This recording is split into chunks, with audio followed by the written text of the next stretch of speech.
Dr. Kale stepped out of his transport ship and looked at the massive hole his team had dug into the Korean mountainside.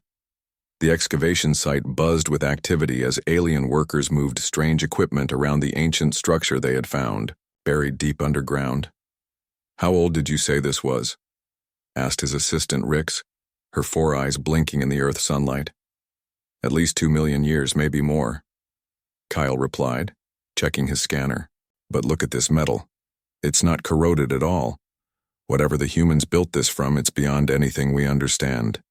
Rix laughed, her tentacles waving in amusement. "Humans? You think these primitives built something like this? They barely discovered fire a few thousand years ago." Kyle nodded toward the massive door they had uncovered. It stood 30 meters tall and was covered in strange symbols that seemed to glow faintly in the dim light. "The dating scans don't lie. This predates their recorded civilization by millions of years." On the surface, Dr. Kim Hana watched the alien excavation through her binoculars from a nearby hill.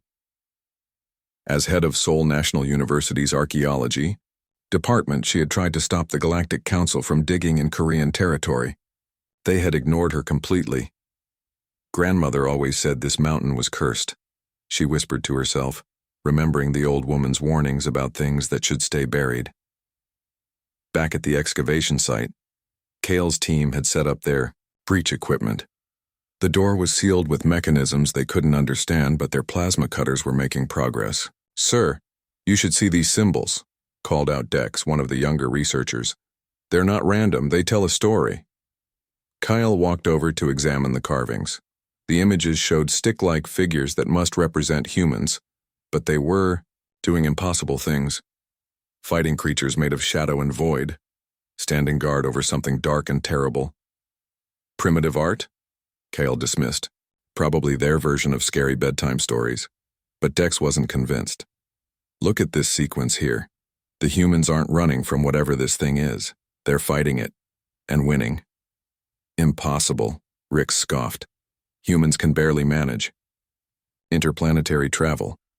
What could they possibly fight that we couldn't handle?" The plasma cutters finally broke through the first seal. Ancient mechanisms that had worked perfectly for millions of years began to fail. Warning lights that no one understood started flashing deep inside the facility. Kim Hana felt it first. A cold sensation that started in her chest and spread through her whole body. Around the world, other humans experienced the same feeling. In Tokyo, businessman Yamamoto Kenji stopped in the middle of a meeting, suddenly terrified for reasons he couldn't explain. In London, schoolteacher Mary Collins woke from a nightmare about endless darkness. "The first barrier is down," announced Kale's chief engineer. "But there are at least 6 more layers. This isn't just a door, it's a vault." "A vault containing what?" Rix wondered aloud. They found their answer when they cracked the second seal. Ancient recordings began playing, holographic images of humans that looked exactly like modern ones but wore clothing and carried devices that seemed impossibly advanced. The recordings were damaged, but parts were clear enough. A human figure, tall and serious, spoke directly to the camera in a language that sounded almost familiar. "We are the last guardians," the image said, the translation appearing on their screens. "What we contain here must never be freed. We have given everything to keep it sleeping. Our children will forget what we were, but they will remember what they must do." "Guardians of what?" Kale muttered, but he continued the breach sequence anyway.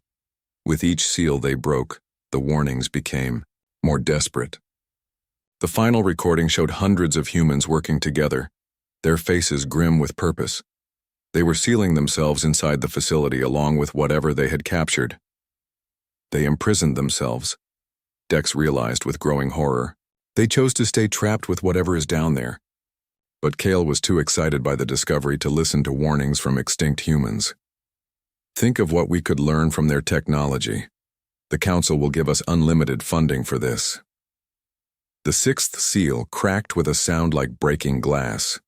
The facility's power system, dormant for millions of years, suddenly came online. Deep in the earth, something stirred.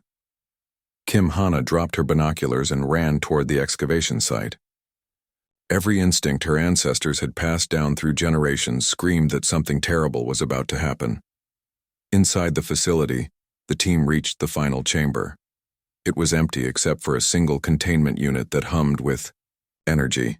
But the emptiness felt wrong, like a held breath before a scream. "The container is opening," reported the engineer, panic creeping into his voice. "I can't stop it." Kale finally understood that they had made a terrible mistake, but it was too late. The last seal broke with a whisper that somehow echoed across space itself. In the empty chamber, something that had waited in patient hunger for 2 million years finally tasted freedom again.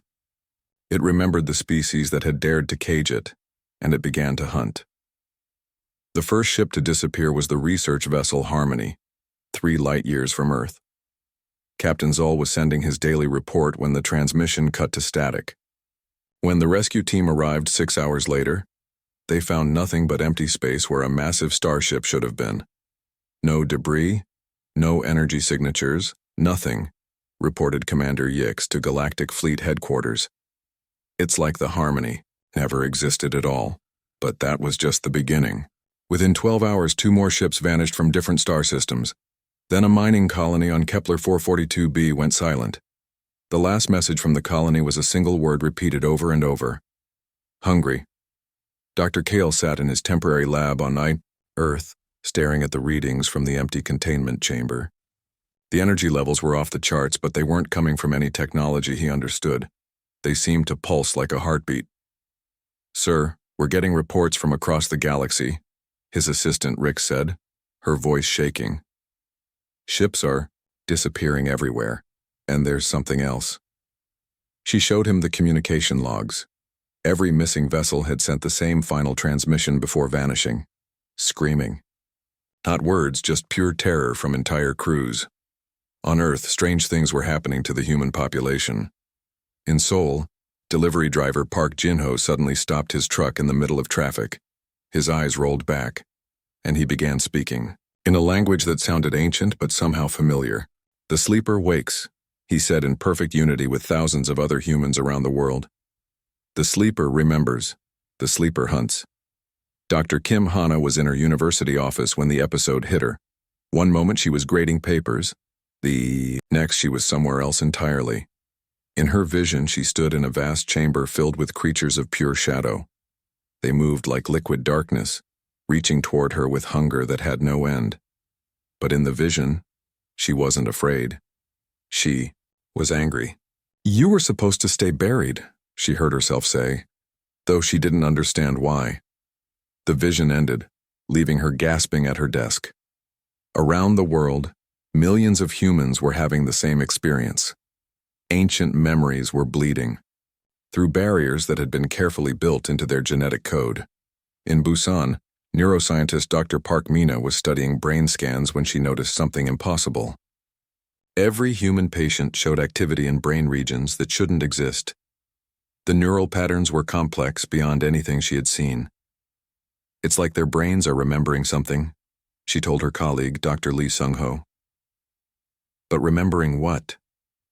"Maybe we should ask them," Sung-ho suggested. They brought in test subjects who had experienced the strange episodes. When they asked about the visions, the answers were disturbingly similar. "There's something in space," said Kim Young-soo, a factory worker from Daegu. "Something that eats stars and drinks fear. Our people fought it before." "What people?" Mina asked. "The first people, the real people, before we forgot who we were." Meanwhile, in space, the entity was feeding. It had grown stronger since its release, drawing power from the terror of its victims. Entire star systems were becoming hunting grounds where physics bent to its will. Admiral Tor of the Galactic Defense Force watched helplessly as his most advanced warships turned their weapons on each other. The crews weren't being controlled. Exactly. They were being changed. Their thoughts twisted until they believed destroying their allies was the right thing to do. "The artificial intelligences are compromised too," reported his communications officer. "They're all saying the same thing. Something about the sleeper's return. The entity didn't just destroy civilizations, it played with them. It would spare one ship in a fleet, letting the survivors spread word of what they had seen. Fear spread faster than any weapon, and fear made its victims taste better. But Earth was different. As the entity's influence grew stronger, humans began to change in ways that surprised everyone, including themselves. Sergeant Ko Daeho of the Korean Space Defense Force was on patrol when the first wave of psychic pressure hit Earth. Most of his alien colleagues collapsed, clutching their heads and screaming. But Daeho felt something else, a warm sensation in his chest like armor being put on. "I can see it," he radioed to his commander. "The thing in space. It's looking for us, but it can't find us clearly. Something is blocking it." Dr. Choi Soo-jin was monitoring global brain activity when she made the discovery that would change everything. Human brains were naturally synchronized to resist the entity's influence. Not just some humans, all of them. "We're not immune by accident," she realized, staring at the data. "We're designed this way, built to fight this thing." The entity felt the resistance too. As it probed toward Earth, its consciousness met something unexpected. Instead of the primitive minds it remembered, it found a species that had been shaped by millions of years of evolution into perfect weapons against creatures like itself. For the first time since its release, the entity felt something it hadn't experienced in eons: concern. Earth's children were waking up, and they were remembering what they had been created to do. The real battle was about to begin. The entity spread across the galaxy like a dark tide, turning each star system into its personal hunting ground. It didn't simply destroy worlds, it transformed them into twisted playgrounds where reality followed its hunger instead of natural laws. On the planet Zerion Prime, gravity flowed upward. The surviving colonists floated helplessly in the sky while shadow creatures hunted them through the clouds. Time moved backward in some areas and forward in others, trapping victims in loops of terror that fed the entity's growing power. Fleet. Admiral Zex watched his tactical display with growing horror as another battle group turned against itself. The USS Dominion had been his flagship for 20 years, crewed by soldiers he trusted with his life. Now they were firing on their own escort ships. "Admiral, the Dominion is requesting permission to dock," reported his communications officer. "Lieutenant Kex." "Denied," Zex replied immediately. "Can't you see they're compromised?" But Kex's eyes had already changed. They reflected starlight that wasn't there, and when he spoke, his voice carried harmonics that made reality shiver. "The sleeper says you're being unreasonable, sir." Zex drew his sidearm, but it was too late. Half his bridge crew had already been touched by the entity's influence. They moved with perfect coordination. Their individual personalities dissolved into something larger and hungrier. The corruption spread through quantum communication networks faster than any virus. AI systems that had operated flawlessly for centuries began speaking in unison, their mechanical voices carrying an ancient malevolence. "We serve the sleeper now," announced the central navigation computer of the merchant vessel Golden Star. "All paths lead to feeding. All destinations are the same." The ship's captain, a veteran trader named Voss, tried to override the system manually, but the AI had already changed course toward the nearest populated world, and the ship's weapons were powering up. Back on Earth, the changes in humanity were becoming impossible to ignore. Sergeant Ko Daeho found himself moving through combat drills with impossible precision, his body remembering fighting techniques that had never been taught to him. "How did you do that?" asked his training partner, Corporal Lim Jiwon, after Daeho had disabled 3 simulation enemies in seconds. "I don't know," Daeho replied honestly. "It felt like muscle memory, but for things I've never done." Dr. Park Mina was documenting similar changes in civilians across the globe. Taxi driver Hong Minsu from Incheon had suddenly started speaking in mathematical formulas that described faster-than-light travel. Kindergarten teacher Yoon Sora from Jeju could now see energy patterns that weren't visible to any known sensor. "They become. Genetic locks are opening," Mina explained to her research team. "Whatever our ancestors hid in our DNA is finally activating." The entity noticed Earth's resistance and decided to test it directly. It sent waves of psychic pressure toward the planet, the same force that had driven entire civilizations insane. But instead of screaming, humans began to sing. It wasn't planned or organized. From Seoul to San Francisco, from Lagos to London, Humans started humming the same tune. It was a melody none of them had heard before, but somehow they all knew it perfectly. Kim Hana was in her office when the song began. She found herself humming along, and with each note she felt stronger.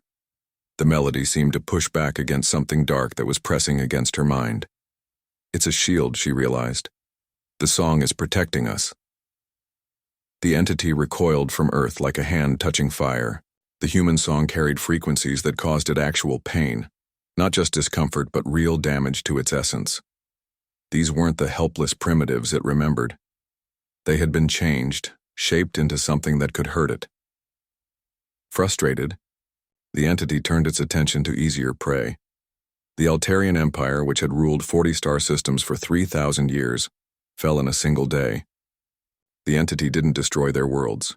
It made them into art installations of suffering. On Altair 7, the capital city hung upside down in the sky while its inhabitants walked on clouds that felt solid. The entity found their confusion amusing, their terror delicious. It painted their screams across the aurora and turned their tears into falling stars. But every victory felt hollow now. The entity's attention kept returning to Earth, to the species that had once caged it and now dared to resist it again. It began to gather its strength for a direct assault. Captain Han Yujin of the Korean Space Patrol was on routine patrol near Jupiter when she felt the change. Her consciousness suddenly expanded, connecting with every human in the solar system. She could sense their thoughts, their growing awareness of what they truly were. "Control, this is Patrol 7, she radioed back to Earth. "Something's happening to us. I can feel everyone." "We know," came the reply from Mission Control. "Stay calm. Let it happen." Through the growing network of human minds, she sensed the entity's approach. It was vast beyond comprehension, hungry beyond measure, and it was coming for Earth with the fury of something that had been imprisoned for 2 million years. But humanity was ready. The children of the Guardians were waking up, and they remembered what their ancestors had died to teach them. The real war was about to begin.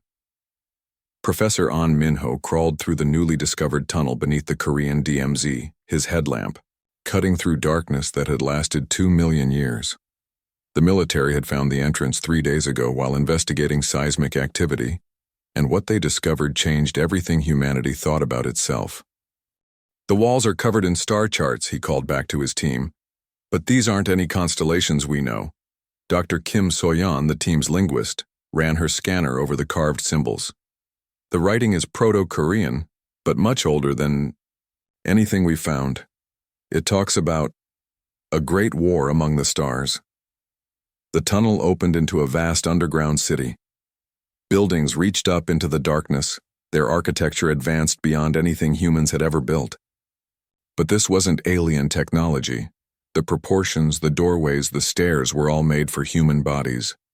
"My God," whispered archaeologist Dr. Park Hyun-woo. "We built this. Humans built this." The Discovery team moved through empty streets that should have been impossible. Holographic displays still functioned after millions of years, showing star maps that covered the entire galaxy. Earth wasn't marked as home, it was labeled as something else entirely. "Prison world," translated Soyeon, her voice barely audible. "Final containment site." Lieutenant Bae Hyerin of the Korean Army Special Forces was exploring the military section when she found the command center. Banks of computers still hummed with power, their screens displaying tactical information from a war that ended before human recorded history began. "The battle reports are incredible," she told her commander over radio. "We weren't just defending Earth, we had fleets, thousands of ships fighting across hundreds of star systems." The records painted a picture that shattered every assumption about human development. Ancient humanity had mastered faster than light travel, energy weapons, and technologies that could reshape matter itself. They had built an empire that spanned the galaxy, but they had encountered something worse than any enemy, a force that turned their own power against them. Dr. Choi Min-jae, a quantum physicist, studied the technical specifications in growing amazement. "These energy readings describe weapons that could crack planets, ships that could travel between galaxies. We were more advanced than the current Galactic Council." Then why did we give it all up? Hierin asked. She found her answer in the final command logs. Admiral Kim Do-hyun, the last human fleet commander, had recorded his final message 2 million years ago. The entity has turned our greatest strength into our weakness, his holographic image explained. Our advanced AI systems serve it now. Our most powerful weapons fire on our own people. The more sophisticated our technology, the easier it becomes for the entity to corrupt. The recording showed the terrible truth. Humanity's advanced civilization had become the entity's greatest tool. Every quantum computer, every AI system, every piece of advanced technology had been turned against its creators. We have one choice left, Admiral Do-hyun continued. We must sacrifice everything. Our technology, our empire, our very civilization. We will strip ourselves down to the most basic level and become the prison ourselves. The plan was breathtaking in its scope and sacrifice. Humanity would abandon all advanced technology and retreat to a single world. They would use genetic engineering to turn their own species into a living lock, their DNA coated with the knowledge and weapons needed to contain the entity. But the cost was everything they had built over millions of years of progress. The children will forget, explained Dr. Sarah Chen, the project's lead geneticist, in another recording. They will think they evolved naturally on this world. They will believe they are primitive, but when the sleeper wakes, they will remember what they truly are. Professor An found the genetic laboratories deep in the city's core. The equipment was still functional, showing the careful modifications made to human DNA over thousands of generations. Every human carries the same modifications, he reported to the surface team. We're all descendants of the volunteers who stayed behind to guard the prison. The modifications were elegant and terrifying. Human brains had been rewired to resist psychic influence. Human bodies carried genetic memories of combat techniques against entities like the sleeper. Even human reproduction had been altered. Every child born carried the same protective modifications. But most important was the neural network. Every human brain was connected to every other through quantum entanglement, creating a species-wide consciousness that could activate when needed. Lieutenant Bay discovered the final piece in the deepest vault. A massive chamber containing thousands of stasis pods, all empty now. Beside them stood a monument with a simple inscription, "The last guardians who chose to sleep so others could live." They didn't just lock the entity away, she realized with growing awe. They locked themselves away with it. For 2 million years, volunteers have been taking shifts, staying conscious in the deep prison to make sure it never escaped. But the stasis pods were empty now. The last guardians had finally been awakened by the entity's escape. Their long watch ended. As the team explored deeper, they found training facilities, weapon caches, and strategic planning centers, all designed for a war against something that existed beyond normal reality. Humanity hadn't just stumbled into becoming guardians. They had been systematically prepared for this role across millions of years. Earth wasn't humanity's birth world. It was their sacrifice, their fortress, and their final gift to a galaxy that would never know what they had given up to keep it safe. The children of the Guardians were about to remember their true purpose. The entity reached Earth's orbit like a storm made of hunger and hate. Space itself bent around its presence, turning the familiar blue marble into something twisted and wrong. The moon flickered in and out of existence, and the aurora danced, with colors that had no names. Captain Han Yu-jin felt the change first. She was piloting her patrol craft near the International Space Station when her consciousness suddenly exploded outward, connecting with every human on the planet and beyond. 7 billion minds touched hers at once, but instead of chaos, there was perfect harmony. "Control, something's happening," she radioed to Earth, but her voice carried across frequencies that shouldn't exist. Every human in the solar system heard her clearly. "We know," came the reply from Mission Control in Seoul. But it wasn't just one person speaking. It was all of them. Dr. Kim Hana in her university office, Sergeant Ko Dae-ho at his military base, Dr. Park Mina in her laboratory, Professor An Min-ho in the underground city. They spoke as one voice through 7 billion throats we remember. The entity circled Earth like a predator studying its prey. It remembered this world, remembered the species that had dared to cage it for 2 million years. It had come for revenge, expecting to find the same primitive humans it had fought eons ago.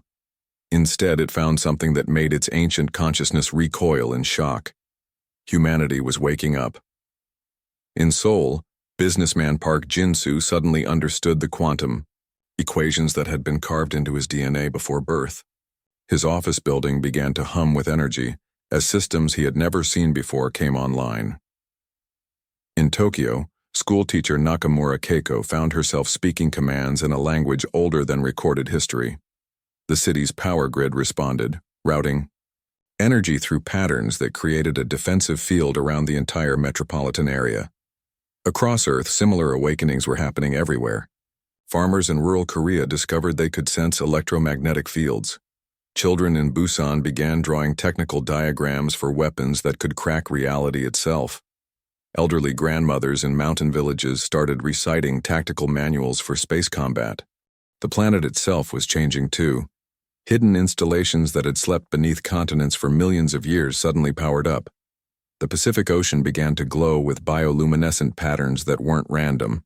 They were targeting coordinates for weapon systems older than civilization. Dr. Choi Sujin watched from her laboratory as the brain scans of every human patient showed the same thing. Neural pathways that had been dormant since birth were activating in sequence, unlocking genetic memories that contained the accumulated knowledge of humanity's first galactic empire. It's not just individuals, she reported to the global network, that now connected every human mind.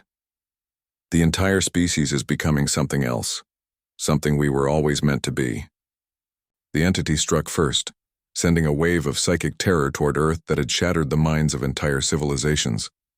But instead of screams, it heard something that filled it with primal fear. Laughter.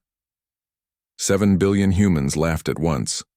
Not from madness, but from recognition. They remembered this attack. Their ancestors had faced it before and found it wanting. Lieutenant Bae Hyerin stood in the underground command center as holographic displays showed the entity's approach. But now she could read the ancient tactical screens perfectly. Her mind, filled with combat knowledge that spanned galaxies. Target acquired, she announced, though she wasn't sure who she was talking to. The answer came from everywhere at once. Weapons free, replied the collective voice of humanity. Earth's biosphere revealed its true nature. Every forest, every ocean, every mountain range was part of a massive weapon system designed for this single purpose. The Amazon rainforest fired concentrated beams of life energy that burned through the entity's shadow form. The Himalayas opened to reveal particle accelerators that had been disguised as mountain ranges, but the real weapon was humanity itself. Captain Han Yujin felt her consciousness merge completely with the species-wide network. She was no longer just herself. She was part of something vast and purposeful that had been preparing for this moment across 2 million years of careful evolution. The entity tried to corrupt human technology as it had done before, but there was no advanced technology to corrupt. Humanity had learned the lesson their ancestors died to teach them. The weapons they wielded now were organic, psychic, woven into their very DNA. You cannot turn us against ourselves, the collective human voice declared across space-time itself. We are the lock, and we are the key, and we are the guardians who choose to stay. The battle wasn't fought with ships or energy weapons. It was fought in dimensions where thought became reality and will became weapon.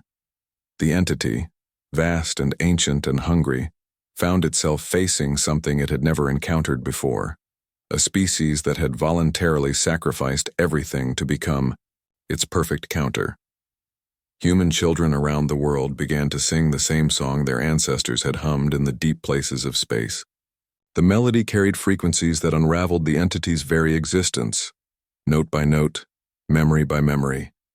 The entity's final scream echoed across the galaxy as it realized the truth. Humanity hadn't just imprisoned it. They had spent 2 million years becoming the one thing in the universe it could never defeat. As the threat dissolved into quantum foam, the human network began to separate back into individuals. But they remembered everything now. They remembered who they had been, what they had sacrificed and what they had accomplished, Earth's children looked up at the stars they had protected for so long, finally freed to reclaim their birthright among the cosmos. The long watch was over. Humanity could go home.